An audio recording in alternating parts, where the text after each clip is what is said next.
गौंदिया blocker विभिन्न रज महोत्सव में जोगदेले गौंदिया ब्लॉक कांग्रेस सभापति डॉक्टर बनमाली दास। ओडिशार गणपर्व रज महोत्सव गौंदिया ब्लॉकर सहर ठारू पुरपल्ली रे आनंद उल्लासर सहित पालित हो जाइछि। एही उपलक्षे विभिन्न स्थान मानकरे दोली ठारू आरंभ करी नाच गीत मेलोडी सहित पारंपरिक नाच गीत सहित एही रज पर्व पालित हो जाइछि।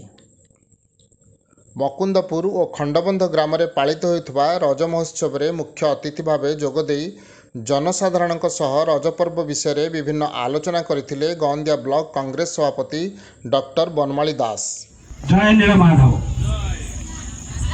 प्रथमे मंचरे गुरुजन मान मोर प्रणाम एवं आम सभा राजा जी उपस्थित अच्छे आपण गहण आम गहण मंचरे मंचासीन अच्छा कोटि प्रणाम।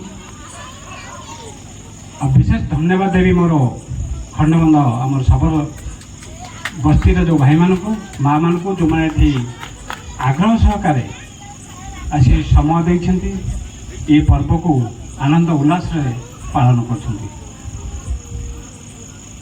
जो रज पर्व आज आपण मैंने पालन करछे आम ओडिशा रे पूरा पल्ली सब जगह पालन हो बहु प्राचीन ये भारत वर्षर आम ओडिशा रे विशेष करी ये गोटे सांस्कृतिक गणपर्व जोटा पल्ली आरंभ होता ये चेतना काल आरंभ होता। पल्ली रे जो चेतना अच्छी जो प्रकृति अच्छी ये प्रकृति कहले चेतना आम जो बसवास करछे ये बन जंगल नदी नाल झरणा ये ही आमको चेतना देछि। काकू प्रथम ये आदिवासी को देइथला जो माने ये प्रकृति कोल बंचुथिले बढ़ुथिले तो सी कौन करती ना ये प्रकृति को सम्मान दियंती। कोड़ी चंद्र को पूजा करती कोड़ी पहाड़ को पूजा करती कोड़ी वृक्ष को पूजा करती कहीं भर चेतना थाए बढ़ुची। तेणु ये प्रकृति आ मनुष्य भितर किसी भिन्न नहीं। तेणु आम शरीर में जहाँ एक्टिविटी हो जहाँ क्रियाशील हो जहाँ भी क्रिया उद्भासित हो प्रकृति भी हो। तेणु ये आदिम काल ये गोटे सांस्कृतिक पर्व रूप से पल्ली रे पालन कर। प्रकृति हूँ माँ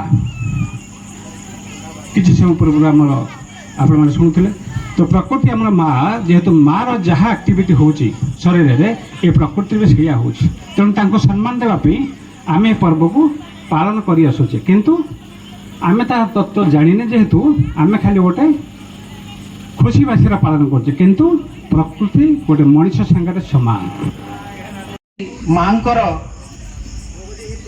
माने उत्पत्ति लक्ष्मी आसवा पूर्वर माँ धरती माता ताकू सुंदर उर्वर कर दे थाए रसायन कर दे थाए हिसाब से 3 दिन पालन करा जाए।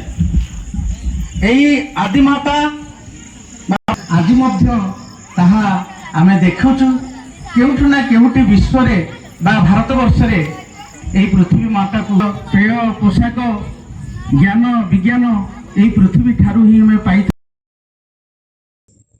ढेंकानालरू सौम्यरंजन महांती रिपोर्ट नागराज न्यूज।